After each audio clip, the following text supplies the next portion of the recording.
Ici Marc Gagnon. Alors, nous allons faire l'installation du logiciel FTP qui permet le transfert des fichiers de l'ordinateur local au serveur sur lequel repose Joomla.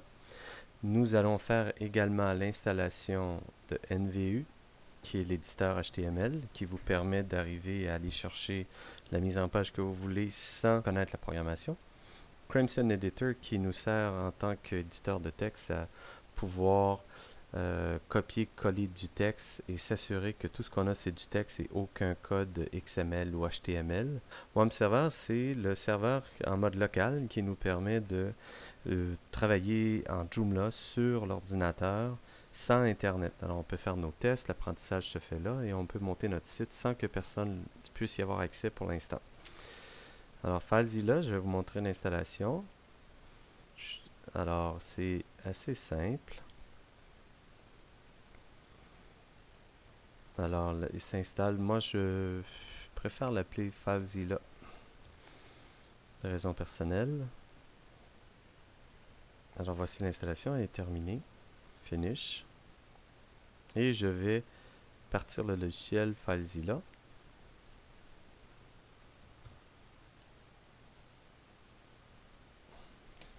Voici FileZilla. Ici, c'est l'ordinateur local. Voyez-vous, c'est mon ordinateur.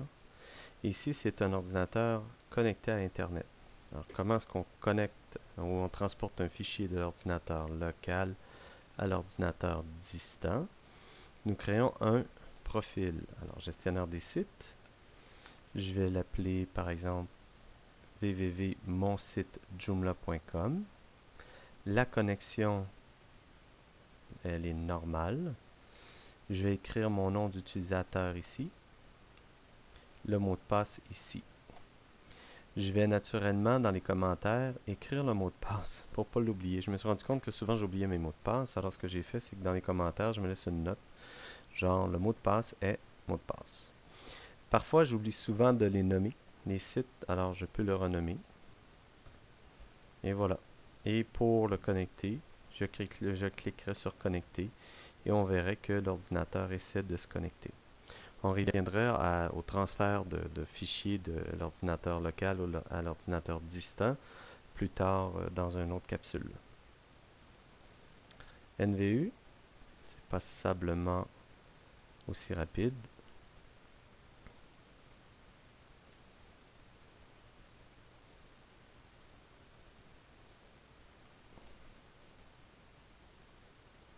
Vous notez que je lis pas vraiment, je fais install, install, install, install. C'est des logiciels très sécuritaires.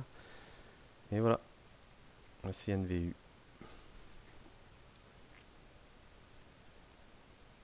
Cancel, cancel. Alors NVU permet par exemple, si j'avais à écrire ceci est du texte et que j'avais à faire une table de 2 par 3, voici. Alors ici je mettrais le texte 1, le texte 2, le texte 3, le texte 4, ainsi de suite. Et voilà. Et ça me permet de le travailler. Si ici, par exemple, je voudrais que ce soit vraiment centré, que celui-ci soit plutôt repoussé vers la droite. Non, c'est toute la colonne, attendez. Que celui-ci soit repoussé vers la droite. Que celui-ci, on a dit, serait centré. Celui-ci également. Et celui-ci en bold, un petit peu plus grand, en format, on peut changer la couleur, vert, etc. Ce qui est intéressant, c'est que dans le source, le code qu'il me donne, il est nouveau, il respecte les dernières conventions et il est épuré de tout argument non nécessaire. Et voici, quand j'en ai besoin, si cette table-là j'en avais besoin, je ferais copier et j'irai le porter tout simplement dans le Joomla. Alors, voici NVU. Alors, je quitte. Don't save. Le Crimson Editor, qui est assez particulier pour la première installation, parce que la première installation, il vous dit je ne fonctionnerai pas. Close. Alors, Crimson est ici. On a notre petit chien. si vous avez une mention comme quoi il ne veut pas fonctionner, c'est pas grave. Il va toujours fonctionner la deuxième fois. L'avantage de Crimson Editor, voyez-vous, ici c'est un fichier. Voyez-vous, on a deux couleurs. C'est un fichier XML. Si je fais File, Save As, disons que je le sauvegarde sur mon desktop, .txt, pour une raison, je vais perdre toutes les couleurs. Alors, tout ce qui s'appelle les codes de programmation, on les verra plus. File, Save As, par exemple, je sauve en PHP. Voyez-vous, tout ce qui est reconnu comme étant du langage PHP est de couleur. C'est ce qu'on appelle les tags. Je vais le sauvegarder en XML encore une fois. Voilà. Alors l'avantage, c'est qu'on voit le texte et on voit les tags. Ainsi de suite. Par exemple, je vais réduire le texte. Ce que vous devez savoir également, c'est le word wrap. Voyez-vous, sur la troisième ligne, ici. Ça nous permet à ce moment-là de bien voir toute une très longue phrase. Ce qui est très intéressant aussi, on peut voir les numéros de ligne ou ne pas voir les numéros de ligne. C'est comme vous le voulez. Et le dernier, mais non le moindre, alors voyez-vous, c'est WAMP Server. WAMP Server s'installe dans ce qu'on appelle le root. Alors, le root, Welcome to WAMP Server Setup. Le WAMP Server ne s'installe pas dans le programme. Ne s'installe pas dans le programme. Le WAMP Server s'installe dans le C de petit point barre oblique WAMP. S'il n'était pas là, Windows l'empêcherait de vraiment fonctionner. WAMP Server, je vous le dis maintenant, si vous utilisez Skype et que vous essayez de partir votre serveur local, donc WAMP, si Skype fonctionne, en même temps, le WAMP Server ne voudra pas fonctionner.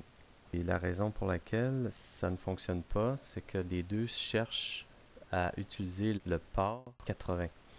Dans une autre vidéo, je vous montrais comment pouvoir avoir Skype et WAMP qui fonctionnent en même temps. On va pouvoir partir le WAMP. WAMP a détecté que Firefox est mon furteur par défaut. Et je lui dis oui. Et voilà. SMTP, c'est localhost. Alors, localhost, c'est l'adresse locale. Host, c'est l'hébergeur. Localhost. L'email, je ne change pas, je m'en sers pas de toute façon. En mode local. Voilà. Alors, je vais partir. Alors, comment est-ce qu'on sait que ça fonctionne? Vous regarderez, je vous montrerai dans l'autre capsule, vous regarderez un petit peu plus bas, vous verrez que il y a à côté en bas à droite, il y a une icône qui s'allume. Mais on y reviendra. Alors, comment on atteint notre localhost ou notre serveur? Localhost. Et voilà. On a un serveur en mode local qui fonctionne sur Apache avec une version de PHP. C'est récent. Et ce qui est PHPMyAdmin, c'est ce qui sert c'est ce qui sert, excusez-moi, à gérer nos bases de données. Ici, on veut créer une base de données. Alors, par exemple, Joomla test. Joomla test.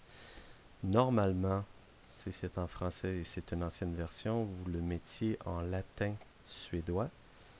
Pour la raison suivante, c'est que le latin suédois accepte tous les caractères.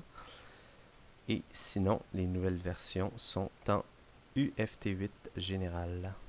Alors, vous créez ici votre base de données. Et ça, c'est le format. Voici. J'ai créé la base de données. Car comme vous savez, Joomla fonctionne avec le serveur Apache en PHP sur une base de données. Alors, mes bases de données, voyez-vous ici, j'ai créé Joomla test. Ça conclut notre démonstration sur l'installation de FileZilla, NVU, Crimson Editor et WAMP Server. Ici Marc Gagnon pour Joomla Vidéo.